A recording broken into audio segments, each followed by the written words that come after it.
አርዕስተ ዜና። በአማራ ክልል እየተካሄደ በሚገኘው የምክክር ሂደት ላይ ተሳትፎ እያደረጉ የሚገኙ ሴቶች በሰላም ወጥቶ መግባት እንዳልቻሉ ተናገሩ። የጤና አገልግሎት ተደራሽነትን ለማረጋገጥ እየተሰራ ነው ሲል የኦሮሚያ ክልል ጤና ቢሮ ገለጸ። ከውጭ እስራኤል በጋዛ ሆስፒታሎች አካባቢ በፈጸመችው ጥቃት ጋዜጠኞች ተገደሉ።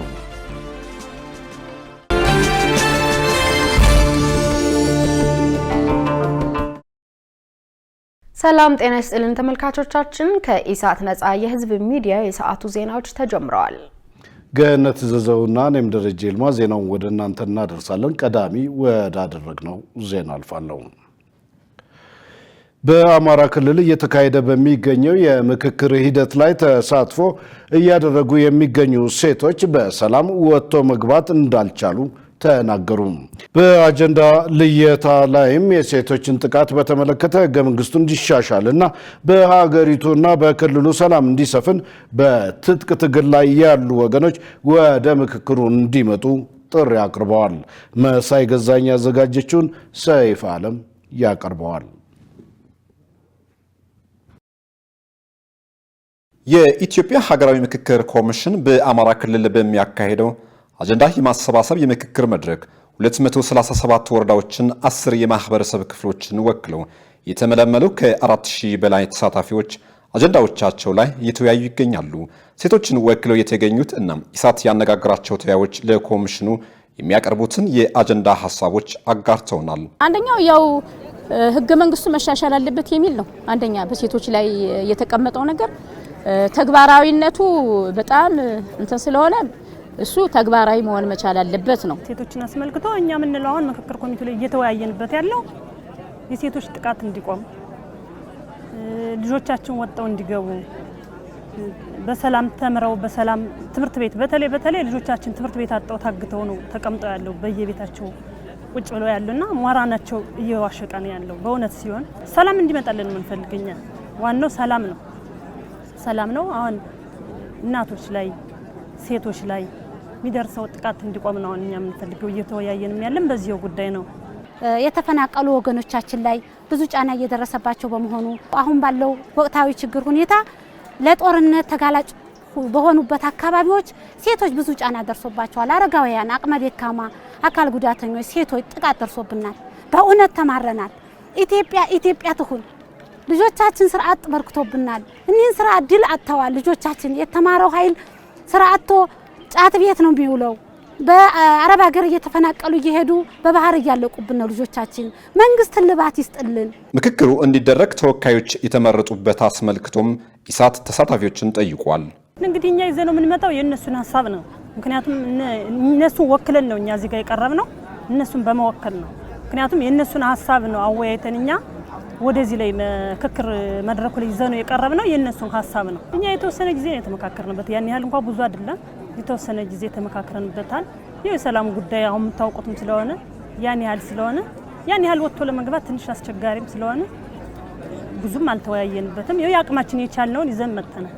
ሰላም እንዲመጣ ነው የምንፈልገው እኛ። በእውነቱ ከሆነ አሁን ለኢትዮጵያ ሕዝብ ሰላም የሚመጣልን ነው እንደ ሀገር እንደ ክልልም ሳይሆን እንደ ሀገርም። አሁን እኛ ክልል ላይ በጣም ጠነከረ ተብሎ እንጂ በየአቅጣጫው አለ። እኔ እንደ እናት መመክራቸው ወንድሞችም ልጆችም ሊሆኑ ይችላሉ። ለዚህ ለአማራ ሕዝብ ለጭቁኗ ሴቶች እናቶቻቸው ብለው ያለብንን ችግር መንግስት ከፈታልን የነሱ ችግር የኛ ችግር አለ። ጥያቄ ያነሳናቸው ያንን ጥያቄ መፍትሄ ካደረገልን ልጆቻችን በእኛው ውስጥ ሆነው የጋራ ችግሮቻችንን በጋራ እየፈታን ኢትዮጵያን እንድናደርጋትና ልጆቻችን በሰላም እንዲቀመጡልን በክብር ወደኛ ይመለሱልን፣ እንወያይ በጠረጴዛ የሚል አስተያየት ስላለኝ ለነሱ ይሄን መልእክት እንዲደርስልኝ እፈልጋለሁ። በቃ ይሄ መተላለቅ ምንም ጥቅም ስለማይሰጠን ራሳችንን የጎዳና አንዲት ኢትዮጵያ ስለሆነች ወዲያውኑ ማለት ነው ጊዜው ሳይረዝም መፍትሄዎችን ወዲያውኑ ሶሉሽን መስጠት። መንግስት ይቅርታ የሚጠይቅ ከሆነም የራሱ የሚገባ ከሆነም ይቅርታ መጠየቅ ነው።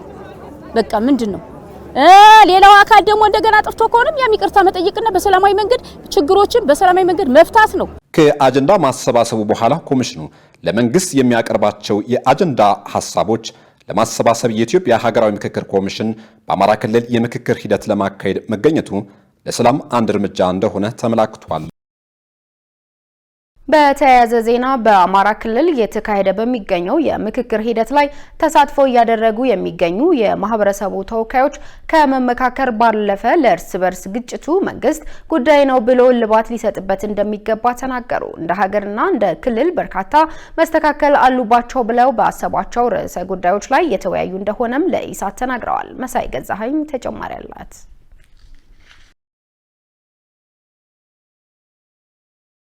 የኢትዮጵያ ሀገራዊ ምክክር ኮሚሽን በአማራ ክልል በሚያካሂደው የምክክር ሂደት ተወካዮቹ ምክክራቸውን የሚያካሂዱት በሶስት ቡድኖች ተከፍለው ነው። የመጀመሪያው ቡድን ምዕራብ፣ ምስራቅና ሰሜን ጎጃም ዞኖች፣ የባህር ዳርና ደብረ ማርቆስ ከተሞች እንዲሁም የሰሜን ሸዋ ዞን ተወካዮችን የያዘ ነው። በእነዚህ ቡድን ተከፍለው የሚወያዩ ተወካዮች ኢትዮጵያ አሁን ላይ እንደ ሀገር መስተካከልና በሰፊው ውይይት ሊደረግበት የሚገባ በርካታ ችግር ያለባት ሀገር እንደሆነች አንስተዋል። በተጨማሪም ህገ መንግስቱን የተመለከተና የተለያዩ አጀንዳ ርዕሰ ጉዳዮች ላይ የተወያዩ እንደሆነ ለኢሳት ገልጸዋል። ከመሰረቱ ስንነሳ ህገ መንግስቱ ችግር አለበት። አንደኛው ዲሞግራፊው ላይ አከላለሉ ላይ ጀምሮ ችግር ያለበት ነው፣ እያባላን ያለሱ ነው። ሁለተኛው በአመራር ደረጃ የተቀመጠው አካል የራሱን ጥቅም ለማራመድ እንጂ የህዝቡን ጥቅም አስቀድሞ እየሰራ አይደለም። እሱ ነው እያባላ ያለው። እኔ ያውቅልሃለሁ እኔ ቁሜልሃለሁ የሚለው አካል መሆኑ መምሩ አንስቷል። የድንበር ጉዳይ ትልቁ ነው። ለኢትዮጵያ መንግስትም አሁን ትልቅ ፈተና የሆነው አማራ ላይ የተፈጠረው የመነሻው ትልቁ አንኳር ፍትሃዊ የሀብት ክፍፍል፣ ፍትሃዊ የስልጣን ክፍፍል፣ ፍትሃዊ አስተሳሰብ ችግር አለ ብለው ተነስተዋል። ህገ መንግስትን በተመለከተ ለህዝቡ ጥሩ መሪ ጥሩ እንትን እንዲመጣለት ህገ መንግስቱ እንዲሻሻል የሚያጣሉን አጉል ትርክቶችን እንዲፈታ ለዚህ ጉዳይ አጉል ትርክቶች ቀርተው የኢትዮጵያ ህዝብ ባንድ ተሰባስቦ ባንድ ጥላ ስር ሆኖ የሚፈልገውን በሚፈልገው አማራጭ እንዲመረጥ፣ ሁለተኛ እንደገና ደግሞ የሃይማኖት እኩልነቶች በትክክል እንዲሰፍኑ አሁን እሱ ላይ የምናቀርበው ሀሳብ ትልቁ ነገር በተፈናቀልንበትም ይሁን አሁን በገባንበትም ቦታ ይሁን ቅድሚያ ሰላም ይንጣልን ነው። ሀገሩን እኛ እናገኘዋለን። ሰላም ከሆነ እንመለሳለን ወደ ሀገራችን። ተወካይ ተወያዮቹ መንግስት ጥያቄያችንን አልመለሰም ብለው ትጥቅ ባነገቡ አካላት ላይ ትኩረት በመስጠት እንዲሰራ ጠይቀዋል። ማህበረሰቡ በአገልግሎቱ ሊረካ የሚችለው በሰላም ነው። ስለዚህ አሁን ይሄ የሰላም የምክክር መድረኩንን ተቀብለው በውጭ ያሉ ወንድሞቻችን የተደራጁ የታጠቁ አካላት ለሚቀርብላቸው አጀንዳ ቀርበው ተወያይተው ተመካክረው በመመካከር ሀሳብን አስተካክሎ ሀሳብን በማስቀጠል ለሀገር ይጠቅማል የተባለውን ነገር ይዞ ጎጂ ነው ይሄ ውጤት የለውም አክሳሪ ነው የተባለውን ትቶ በሰላም በምክክር በመወያየት ሀገራችን ካሁን በፊትም እንዲህ አባቶች አጽንተው ያቆዩት በእንዲህ ነው በአፈሙዝ ብቻ ሳይሆን በመወያየት በመረዳዳትም ጭምር ስለሆነ መንግስትም እንደ መንግስትነት እንደ አባት ሆኖ እነዚህን የወጡ አካሎችን በተለያዩ ስብሰባዎች ላይ መኮነን ሳይሆን ምንድነው ችግራችሁ ብሎ አመኔታ ሰጥቶ ሊያነጋግራቸው ይግድ ይላል። የኔ ልጆች ናቸው፣ የኔ ሀብት ነው፣ የኔ ጉዳይ ነው፣ የዘመኑ የፈጣሪን ወንበር የተቀበልኩ እኔ ነኝ ብሎ መንግስት ዝቅ ብሎ ያመቻች አንዱ መልእክቴ ነው። ፋኖም እኛ በተዋጋን ቁጥር እኔ ስሞት የአማራ ህዝብ ይጎዳል ብሎ አስቦ ከግለኝነት ወጥቶ የተዘጉ ትምህርት ቤቶች፣ የወደሙ ንብረቶች፣ ወደፊት በኢኮኖሚ የደቀቁ የክልሉ መሰረተ ልማቶች አሳሳቢ ነው ብሎ በምክክር በሶስተኛ ወገን በዚህ መተማመን ካቃተ ጥሪ ማድረግ የምፈልገው በሶስተኛ ወገን ከልብ መንግስት ተሸነፈ አይደለም፣ ፋኖ ተሸነፈ አይደለም፣ ሸኔ ተሸነፈ አይደለም፣ ህዝቦቹን ወደደ፣ አገሩን ወደደ። አብዛኞቹ ተወያዮች በጥያቄ መልክ የቀረቡ አጀንዳዎች ምላሽ ያገኛሉ ብለው ተስፋ እንዳላቸው ለማወቅ ችለናል። በህገወጥ መንገድ 24 ሰዎችን ሲያጭበረብሩ የተገኙ ግለሰቦች በቁጥጥር ስር መዋላቸውን የኢሚግሬሽንና ዜግነት አገልግሎት ገለጸ። በኢሚግሬሽንና ዜግነት አገልግሎት ተቋም አካባቢ በመሆን አስቸኳይ ፓስፖርት አገልግሎት መስጠት ቆሟል፣ እኛ እንስራላችሁ በማለት ተቋሙ ለ5 ቀን 20 ሺህ ብር የሚያስከፍለውን 28 ሺህ ብር በመቀበል የተሳሳተ መረጃ በመስጠትና ያልተገባ ክፍያ በመጠየቅ 24 የተቋሙን አገልግሎት ፈልገው የመጡ ደንበኞችን ያጭበረበሩ 2 ተጠርጣሪዎች በቁጥጥር ስር መዋላቸው ተገልጿል። ተቋሙ ከፌዴራል ፖሊስ ኮሚሽንና ከአዲስ አበባ ፖሊስ ኮሚሽን ጋር በመተባበር የደረሰውን ጥቆማ መሰረት በማድረግ ባደረገው ክትትል ግለሰቦቹን ለሕግ እንዳቀረባቸውና ተገልጋዮች ተከፈሉትን ክፍያ ማስመለስ እንደተቻለ የተቋሙ መረጃ ያመለክታል። የኢሚግሬሽንን አገልግሎት ፈልጎ የሚመጣ ደንበኛ በተቋሙ መረጃ ዴስክ በመቅረብ መረጃዎችን ማግኘት እንደሚገባና የተቋሙን ድረገጽ በመከታተል ወቅታዊና ትክክለኛ መረጃ በማግኘት ከአጭበርባሪዎች ራሱን እንዲጠብቅ ተቋሙ አሳስቧል።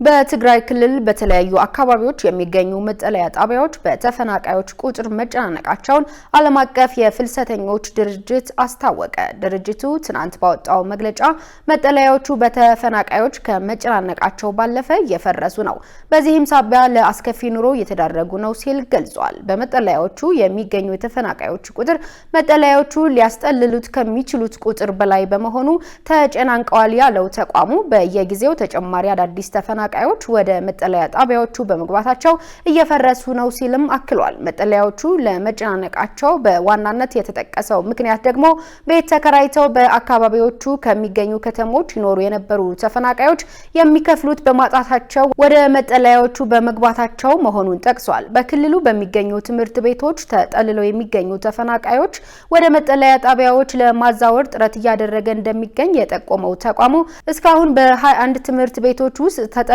የነበሩ ተፈናቃዮችን ወደ መጠለያ ጣቢያዎች ማዛወሩን አመልክቷል። ይሁን እንጂ አሁንም በክልሉ በተለያዩ አካባቢዎች 92 ትምህርት ቤቶች ተፈናቃዮች ተጠልለውባቸው እንደሚገኙ አስታውቋል። ይህም በርካታ ህጻናት ወደ ትምህርት ገበታ እንዳይገኙ አድርጓል፣ ቀውሱ እንዲባባስ አድርጓል ሲል መግለጹን የአዲስ ስታንዳርድ ዘገባ ያሳያል። የጤና አገልግሎት ተደራሽነትን ለማረጋገጥ እየተሰራ ነው ሲል የኦሮሚያ ክልል ጤና ቢሮ ገለጸ። በክልሉ የሚገኙ ጤና ጣቢያዎች ደረጃቸውን የጠበቁ እንዲሆኑና የሚይዙት የጤና ባለሙያዎች ቁጥር እንዲያድግ መደረጉን ቢሮ አስታውቋል። መሰረት ባዩ ያዘጋጀችውን ዮሐንስ ተስፋ እንደሚከተለው ያቀርበዋል። በኦሮሚያ ክልል የጤና አገልግሎትን ተደራሽነት ለማረጋገጥና የጤና ተቋማት እንዲስፋፉ ከማድረግ አኳያ በርካታ ስራዎች መሰራታቸውን የክልሉ ጤና ቢሮ ምክትል ኃላፊ ደረጀ አብደና ተናግረዋል። በክልሉ የሚገኙ የጤና ጣቢያዎች ደረጃቸውን የጠበቁ እንዲሆኑ እንዲሁም የሚኖራቸው የጤና ባለሙያዎች ቁጥር እንዲያድግ ተደርጓል ብለዋል። በዚህም በሆስፒታል ደረጃ የሚሰጡ አገልግሎቶች ወደ ታችኛው መዋቅር በማውረድ አገልግሎት አሰጣጡ ሰፍቷል ሲሉ ይናገራሉ። እንደ ክልሉ የተሰራው ነገር አዲስ የጤና ኤክስቴንሽን ፓኬጅን ኦፕቲማይዜሽን ወይም ደግሞ የማነቃነቅ ፕሮግራም ኦልሬዲ እንደ ሀገር አቀፍ ተጀምሯል። ያንን መሰረት በማድረግ የነበሩ ጤና ኬላዎችን ደረጃቸውን በማሳደግ አንደኛ የአገልግሎት አሰጣጣቸውን ከነበረው ማሻሻል፣ ሁለተኛ ደግሞ የሚይዙት የጤና ባለሙያም እንዲጨምር ተደርጓል ማለት ነው። በኦሮሚያ ኮምፕሬሄንሲቭ ሄልዝ ፖስት የሚባለው ወደ 200 በላይ ተሰርቶ ለህዝቡ አገልግሎት የሰጠ ነው ያለው። ይሄ እንግዲህ በአጠቃላይ አንደኛ በጤና ጣቢያና በሆስፒታል ደረጃ ሲሰጡ የነበሩ አገልግሎቶች ወደ ህዝቡ ቀርበው አገልግሎት እንዲሰጡ አስችሏል። በክልሉ ለሚገኙ የጤና ተቋማት የሕክምና መሳሪያዎችን በማሰራጨት በኩል የሚሰሩ ተግባራት መኖራቸውን የገለጹት ደግሞ ሌላኛው የኦሮሚያ ጤና ቢሮ ምክትል ኃላፊ ዶክተር ጉሻ በላኮ ናቸው። ታላላቅ መሳሪያዎች የሜዲካል ኢኩፕመንት የምንላቸው በተለይ ሲቲ ስካን እና ኤምአርአይ ወይ ማግኔቲክ ሪሶናንስ ኢሜጂንግ የምንለው በፋሲሊቲ በጤና ተቋማችን ላይ እያስፋፋን እንገኛለን። በተለይ በኤምአርአይ ወደ 6 የሚሆኑ ኦሮሚያ ውስጥ ትላልቅ ሆስፒታሎች ላይ ኮምፕሬሄንሲቭ ስፔሻላይዝድ ሆስፒታል እና ጀነራል ሆስፒታሎች ላይ ማስጀመር ችለናል። በሌላ በኩል ደግሞ በሲቲ ስካን 12 የዩኒቨርሲቲ ሆስፒታሎችና የኛው ከኛ ቀጥታ በእኛ ስር የሚተዳደሩ ኮምፕሬሄንሲቭ ስፔሻላይዝድ የሆኑ ሆስፒታሎች ላይ በየክላስተር የጤና አገልግሎት ተደራሽነትን ማረጋገጥ በሚችለው መልክ እያስፋፋን እንገኛለን። የጤና ተቋማቱ የሚሰጡት አገልግሎት በቴክኖሎጂ እንዲታገዙ እየተደረገ እንደሚገኝ የኦሮሚያ ጤና ቢሮ ገልጿል። የተከበራችሁ ተመልካቾቻችን ከኢሳት ነጻ የህዝብ ሚዲያ ወደ እናንተ የሚቀርቡ ዜናዎች እንደቀጠሉ ናቸው። አሁን ደግሞ የቢዝነስ መረጃዎችን የምንከታተልበት ሰዓት ላይ ደርሰናል። የቢዝነስ መረጃዎችን የምታቀርብልን መሰረት ባዩናት። በቀጥታ ወደ ቢዝነስ ዘገባዎች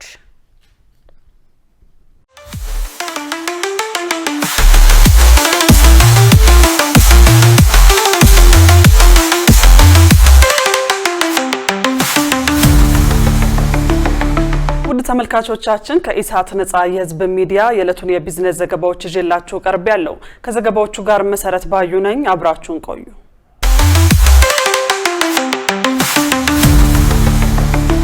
የኢመደበኛ ነጋዴዎች ምዝገባ ከ2 ሳምንት በኋላ ይጠናቀቃል ተባለ።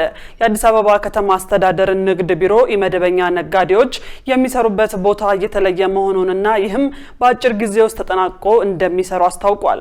ገነት ዘዘው ያዘጋጀችውን ሰላማዊት ሙልጌታ እንደሚከተለው ታቀርበዋለች። በአዲስ አበባ ከተማ በጎዳና ንግድ ተሰማርተው የሚገኙ ኢመደበኛ ነጋዴዎች የከተማዋ ካቢኔ ባጸደቀው ሕግ አግባብ ስር ሆነው እንዲሰሩ ለማድረግ ምዝገባ እያካሄደ ይገኛል። ይህንን መሰረት በማድረግ የተዘጋጀው የኢመደበኛ ነጋዴዎች ምዝገባ ሂደቱ ምን ይመስላል የሚልና ሌሎች ተያያዥ ጥያቄዎችን በማንሳት ኢሳት የአዲስ አበባ ንግድ ቢሮን አነጋግሯል።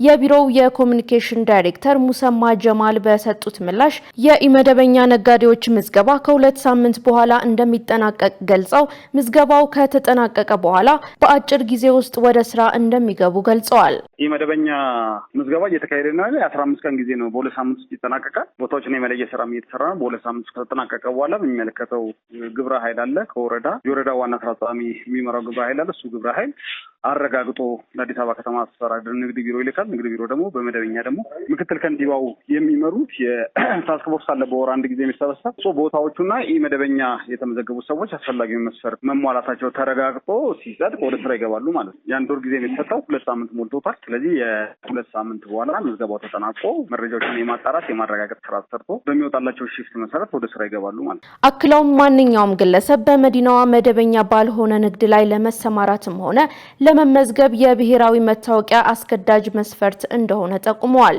በሌላ በኩል ከዚህ በፊት በኢመደበኛ ንግድ ተሰማርተው መለያ ያላቸውና ንግድ ቢሮ የሚያውቃቸው ወደ 4000 የሚደርሱ ነጋዴዎች መኖራቸውን ጠቅሰው እነዚህም በአሁኑ የምዝገባ ሂደት የጎደላቸውን መስፈርት ካሟሉ በኋላ ወደ ስራ እንዲገቡ የማድረግ ተግባር እየተከናወነ መሆኑን ተናግረዋል። ከአሁን በፊት በኢመደበኛ ሲሰሩ የነበሩ ነጋዴዎች አሁን ላይ በቀጥታ የመስፈርት ማሟላታቸው ብቻ ተረጋግጦ በቀጣይ ስራ ውስጥ የሚካተቱ ነው የሚሆኑት። እነሱ መረጃቸውን ሁሉ አደራጅተን የያዙ ነው ማለት ከሁሉም ክፍለ ከተማ የተወጣጡ 4000 ኢመደበኛ ነጋዴዎች ኦልሬዲ አሉ። ተጨማሪ ኢመደበኛ ላይ እየተንቀሳቀሱ ያለው አካላትን የመመዝገብ ስራ እየተሰራ ያለው እንጂ ቀድሞ ሲንቀሳቀሱ የነበሩት ከአሁን በፊት እንግዲህ ደንቡ ላይ የጊዜ ገደብ አልነበረውም። 5 ዓመትም 6 ዓመትም 10 ዓመትም ኢመደበኛ ላይ ይስራ ወደሚቀጥለው መደበኛውን ንግድ ትራንዚት ማድረግ አለበት የሚል በደንቡ ላይ አልነበረም ከአሁን በፊት የነበረው። በአሁኑ ላይ ግን አንድ ኢመደበኛ ላይ የሚሰራ ሰው አንደኛ የሚሰራው ስራ በግልጽ ይታወቃል፣ ሁለተኛ ስንት ሰዓት እንደሚሰራ ይታወቃል፣ ሶስተኛ ቦታው በግልጽ ይታወቃል ማለት ነው። ማንነቱ፣ ቦታው፣ የሚያቀርበው ምርትና የሚያቀርብበት ሰዓት ደረት ባጅ ተዘጋጅቶ መደበኛ ነጋዴው ንግድ ፍቃድ እንደሚይዘው ሰው ሁሉ ይሄም ኢመደበኛ ደረት ላይ የሚታይ በከተማ አስተዳደር ደረጃ እኛ የምናዘጋጀው መታወቂያ ተሰጥቶ ነው የሚሰራው። እነዚህ 4000 ነጋዴዎች ከአሁን በፊት የነበራቸው የሚጎላቸው መረጃ ከነበረ እሱን እንዲያሟሉ ደንብ መሰረት የሚካተቱ ነው የሚሆኑት። ኦልሬዲ 4000ዎቹ እኛ ጋር ያሉ ናቸው። በቁጥር ደረጃ ዝርዝራቸው ጭምር የተደራጀ ነው ማለት። የከተማዋ ካቢኔ ባጸደቀው ሕግና ደንብ መሰረት በመዲናዋ መደበኛ ያልሆነ የጎዳና ንግድ በመደበኛው የንግድ ስርዓት ላይ የሚፈጥረውን አሉታዊ ተጽዕኖ ለመቀነስ ታስቦ መዘጋጀቱን ጨምረው አብራርተዋል። የጉምሩክ ኮሚሽን 272 ሚሊዮን ብር ግምታዊ ዋጋ ያላቸው የኮንትሮባንድ እቃዎች በተለያዩ ቅርንጫፍ ጽህፈት ቤቶች መያዛቸውን ገለጸ። በቁጥጥር ስር ከዋሉት የኮንትሮባንድ እቃዎች መካከል የተለያዩ ማዕድናት፣ አልባሳት፣ የኤሌክትሮኒክስ፣ ቡና፣ ጥራጥሬ፣ የተሽከርካሪ መለዋወጫ፣ የመዋቢያ እቃዎች፣ ጫት፣ አደንዛዥ እጾች፣ መድኃኒት፣ የቁም እንስሳትና የውጭ ሀገር ገንዘቦች እንደሚገኙበት ተገልጿል። የኮንትሮባንድ እቃዎቹ በጉምሩክ ኮሚሽን ሰራተኞች፣ በፌዴራል ፖሊስ፣ በክልል ፖሊስ አባላትና ህብረተሰቡ ባደረጉት የጋራ ጥረት በፍተሻና በበረራ የተያዙ ሲሆን የኮንትሮባንድ እቃዎችን ሲያዘዋውሩ የተገኙ 8 ተጠርጣሪ ግለሰቦችና 7 ተሽከርካሪዎችም በቁጥጥር ስር ውለዋል ተብሏል። የጉምሩክ ኮሚሽን በዚህ የህግ ማስከበር ስራ ላይ ለተሳተፉ የኮሚሽኑ ሰራተኞችና አመራሮች፣ የክልልና የፌዴራል ፖሊስ አባላት እንዲሁም መላውን ህዝብ አመስግኗል። የኮንትሮባንድና ህገወጥ ንግድ የአፈጻጸም ስልቱ ተለዋዋጭ በመሆኑ ድርጊቱ ለመግታትና በሀገር ኢኮኖሚ የሚያሳድረውን ተጽዕኖ ለመከላከል ጉምሩክ ኮሚሽን ብቻ የሚያደርገው እንቅስቃሴ በቂ ባለመሆኑ ሁሉም ባለድርሻ አካላትና ህብረተሰቡ የበኩሉን ድርሻ እንዲወጣ የጉምሩክ ኮሚሽን ጥሪውን አቅርቧል። የአዲስ አበባ ከተማ አስተዳደር የ2017 የአምራች ኢንዱስትሪዎችን አውደ ርዕይ ከፈተ። አውደ ርዕዩ ከሸማችነት ወደ አምራችነት በሚል መሪ ሀሳብ ከዛሬ ጀምሮ እስከ ሚያዝያ 4 ቀን 2017 ዓመተ ምህረት በአዲስ ዓለም አቀፍ ኮንቬንሽናል ማዕከል ይካሄዳል። በመርሃ ግብሩ ላይ የአዲስ አበባ ከተማ ከንቲባ አዳነች አቤቤ፣ የኢንዱስትሪ ሚኒስትር መላኩ አለበል፣ የአዲስ አበባ ምክር ቤት አፈ ጉባኤ ቡዜና አልቀድርና ሌሎች የአስተዳደሩ የሥራ ኃላፊዎች ተገኝተዋል። በአውደ ርዕዩ ከ200 በላይ የተለያዩ አምራች ኢንዱስትሪዎች ምርትና አገልግሎታቸውን ያቀረቡበት ነው። ከንቲባዋ በዚህ ወቅት እንደተናገሩት አስተዳደሩ ቀዳሚ ትኩረት ከሰጣቸው ዘርፎች የአምራች ኢንዱስትሪው ዋነኛው ነው። የዘርፉን ተግዳሮት በመፍታት ከተማዋን የኢንዱስትሪ ማዕከል ለማድረግ ርብርብ እየተደረገ እንደሚገኝ ጠቅሰዋል። የኢንዱስትሪ ሚኒስትሩ መላኩ አለበል በበኩላቸው መንግስት የኢትዮጵያን ብልጽግና እውን ለማድረግ በትኩረት እየሰራ ነው ብለዋል። በዚህ ሂደት የአምራች ኢንዱስትሪ ሚና ከፍተኛ በመሆኑ በርካታ ተግባራት እየተከናወነ መሆኑንም አመላክተዋል። የአዲስ አበባ ምክትል ከንቲባና የኢንዱስትሪ ልማት ቢሮ ኃላፊ ዣንጥራር አባይ ለአምራቾች መሰረተ ልማቶችን በማሟላት የፋይናንስና ማሽነሪ አቅርቦት በማሳደግ እንዲሁም ማስፋፊያ ቦታዎችን በማቅረብ ድጋፍ እየተደረገ ይገኛል ማለታቸውን ኢዜአ ዘግቧል። በ2017-18 የምርት ዘመን እስካሁን ከ962000 ሜትሪክ ቶን በላይ ማዳበሪያ ወደ ሀገር ውስጥ መጓጓዙን የኢትዮጵያ ማሪታይም ባለስልጣን አስታወቀ። ለምርት ዘመኑ ግብአት 55000 ሜትሪክ ቶን ዳፒ አፈር ማዳበሪያ የጫነችው ኤምቢ ዳይነስስ የተሰኘችው 20ኛዋ መርከብ ጅቡቲ ወደብ ደርሳ የማራገፍ ኦፕሬሽን መጀመሯንም ገልጿል። መንግስት ለ2017-18 የምርት ዘመን ግብአት የሚሆን 2.4 ሚሊዮን ሜትሪክ ቶን የአፈር ማዳበሪያ ገዝቶ ወደ ሀገር ውስጥ ለማስገባት እቅድ መያዙ ተመልክቷል። ከተያዘው እቅድ ውስጥም እስከ መጋቢት 28 ቀን 2017 ዓመተ ምህረት ከ1 ሚሊዮን ሜትሪክ ቶን በላይ ጅቡቲ ወደብ መድረሱንና ከዚህ ውስጥ ከ962740 ሜትሪክ ቶን በላይ ወደ ሀገር ውስጥ መጓጓዙን ባለስልጣኑ አስታውቋል።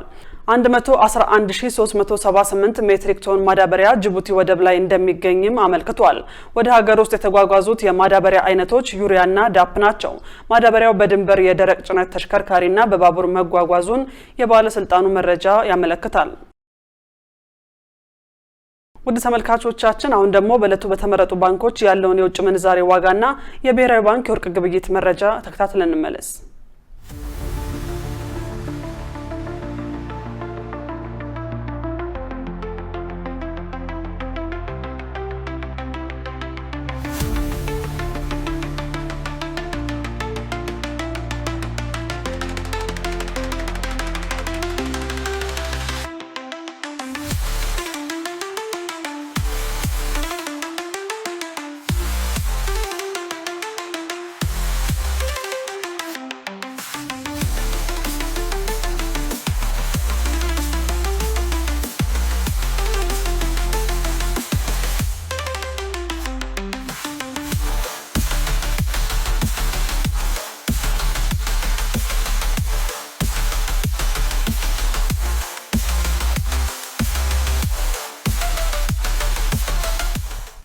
የተከበራችሁ ተመልካቾቻችን ለዕለቱ ያዝናቸው የቢዝነስ ዘገባዎች በዚሁ ተጠናቀዋል። ወደ ቀሪዎቹ ዜናዎች እንመለስ።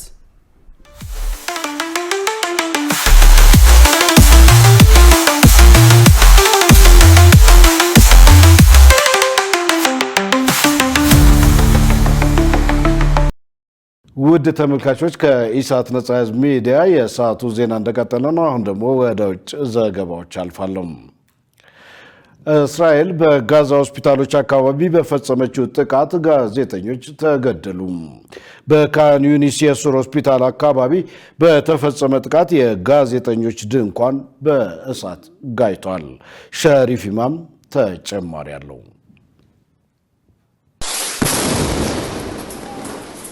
እስራኤል ምሽት ላይ በሁለት ዋና ዋና ሆስፒታሎች አቅራቢያ ባሉ ድንኳኖች ላይ ጥቃት አደረሰች። በጥቃቱ ቢያንስ 2 ሰዎች ሞተዋል። ከሞቱት መካከል አንዱ የሀገር ውስጥ ሪፖርተር ሲሆን 9 ሰዎች ደግሞ ቆስለዋል። ከቆሰሉት መካከል 6ቱ ጋዜጠኞች መሆናቸውን ሰኞ ዕለት የጤና ባለሙያዎች አስታውቀዋል። እንደ ሆስፒታሎች መረጃ በሌላ ጥቃት በጋዛ ሰርጥ 15 ሰዎች ተገድለዋል። ከናስር ሆስፒታል ውጭ በካን ዩኒስ በጋዜጠኞች ድንኳን ላይ በደረሰ ጥቃት ድንኳኑ በሳት ተያይዟል። በዚህም የፍልስጤም ቴሌቪዥን ሪፖርተር የሱፍ አልፋቃዊና ሌላ አንድ ሰው መገደላቸውን ሆስፒታሎች አስታውቀዋል። በዚያ ጥቃት 6 ሪፖርተሮች ቆስለዋል። የእስራኤል ጦር ኃይል እንዳለው ጥቃቱን ያደረሰው በሐማስ ታጣቂዎች ላይ እንደሆነ ገልጾ ተጨማሪ መረጃ ከመስጠት ተቆጥቧል። ጦሩ አክሎ እንዳስታውቀው በጥቃቱ ሲቪሎች እንዳይጎዱ ጥንቃቄ እንደሚያደርግ ገልጾ ለነዋሪዎች ሞት ሐማስን ተጠያቂ አድርጓል። ምክንያቱ ደግሞ ሐማስ ነዋሪዎች ባሉበት አካባቢ መመሸጉ ነው ብሏል። እስራኤል በተጨማሪ አልአቅሳ ሰማዕታት ሆስፒታል በዴር አልባላህ ማዕከላዊ ከተማ ባደረሰችው ጥቃት 3 ሰዎች መቁሰላቸውን የሆስፒታል ምንጮች አስታውቀዋል። ናስር ሆስፒታል እንዳስታውቀው ምሽት ላይ 13 ሰዎችን መቀበሉን አስታውቆ ከነዚህም 6ቱ ሴቶች ሲሆኑ 4ቱ ህጻናት ናቸው ብሏል። አልአቅሳ ሆስፒታል በበኩሉ 2 ሰዎች ሲገደሉ 3 ሰዎች በዴር አልባላህ መቁሰላቸውን አስታውቋል። እስራኤል በጋዛ ጥቃቷን አጠናክራ ቀጥላለች። እግረኛ ጦር አዲስ የወታደር ዞን በሚል አካባቢዎችን ተቆጣጥሯል። ይህ ሁሉ የሆነው ባለፈው ወር ከሐማስ ጋር የነበረው የተኩስ አቁም ስምምነት መቋረጡን ተከትሎ ነው። እስራኤል ከማርች ወር መጀመሪያ አንስቶ ምግብ፣ ነዳጅ፣ መድኃኒትና የሰብአዊ እርዳታ እንዳይገባ ከልክላለች። በሺዎች የሚቆጠሩ ፍልስጤማውያን የእስራኤል ወታደሮች ኢላማ ያደርጉንም በሚል ሰበብ በሆስፒታል ቅጥር ግቢ በተተከሉ ድንኳኖች ውስጥ ተጠልለዋል። እስራኤል በርካታ ጊዜያት ሆስፒታሎችን ትወራለች። ምክንያቷ ደግሞ ሐማስ ለወታደራዊ አገልግሎት ይጠቀማቸዋል የሚል ነው። እነዚህ ወቀሳዎች በሆስፒታል ሰራተኞች ዘንድ ተቀባይነት የላቸውም።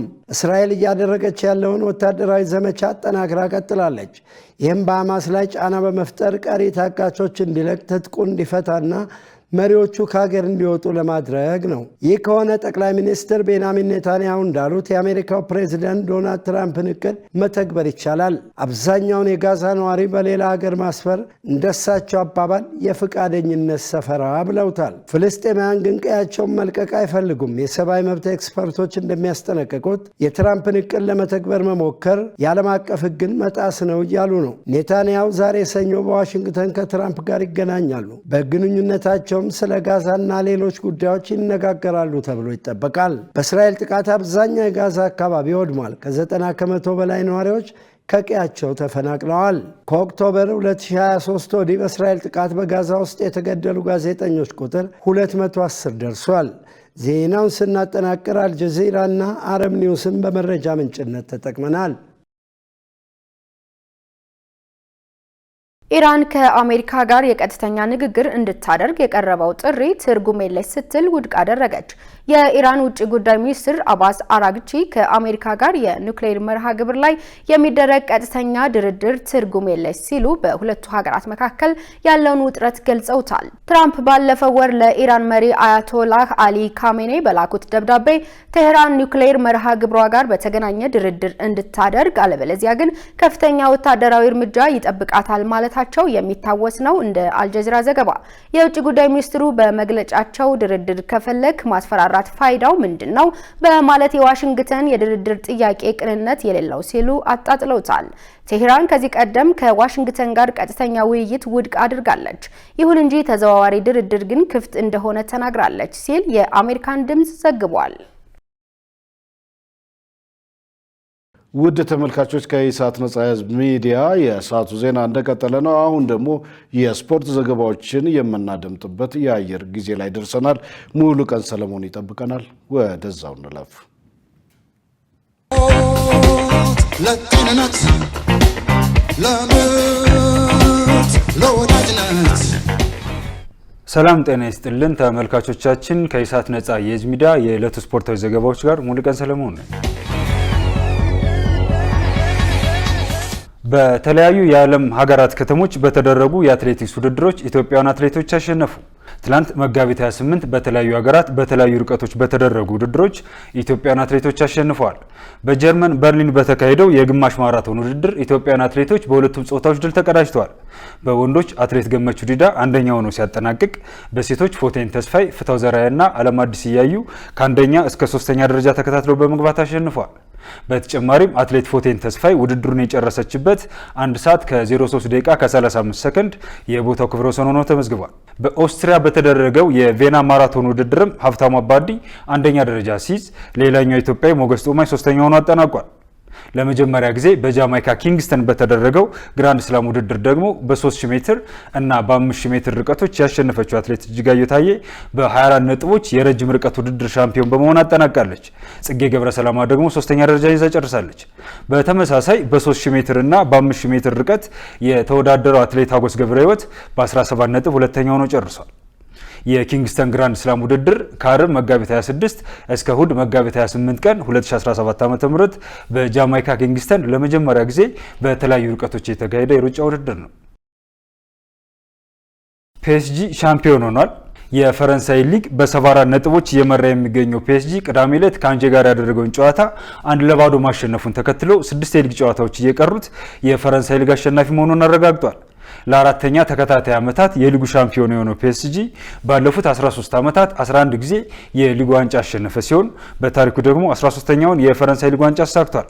በውድድር ዓመት ካደረጋቸው 28 ጨዋታዎች 23ቱን አሸንፎ በ5 አቻ የተለያየው ፒኤስጂ በቀሪ 6 ጨዋታዎች የማይሸነፍ ከሆነ በሊጉ ታሪክ ለመጀመሪያ ጊዜ ምንም ጨዋታ ሳይሸነፍ ዋንጫ ያሳካ የመጀመሪያው ቡድን ይሆናል።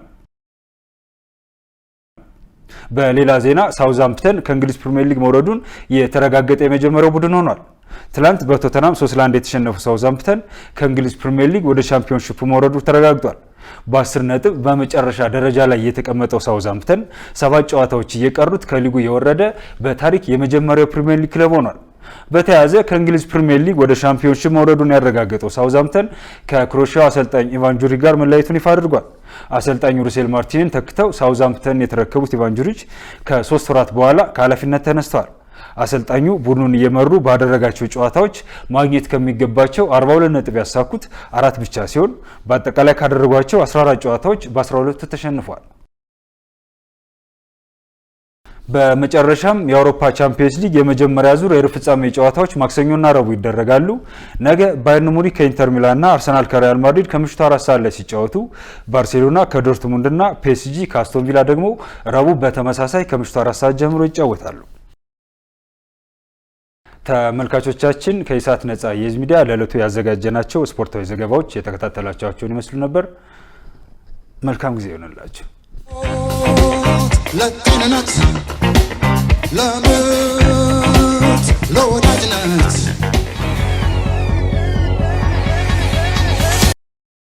የተከበራችሁ ተመልካቾቻችን ከኢሳት ነጻ የህዝብ ሚዲያ ወደ እናንተ ሲደርሱ የነበሩ የሰዓቱ ዜናዎች ይህን ይመስሉ ነበር። ገነት ዘዘውና እኔም ደረጀ ይልማ ዜናውን ወደ እናንተ ስናደርስ ቆይተናል። ከቀሪ የኢሳት ዝግጅቶች ጋር ሰናይ ጊዜ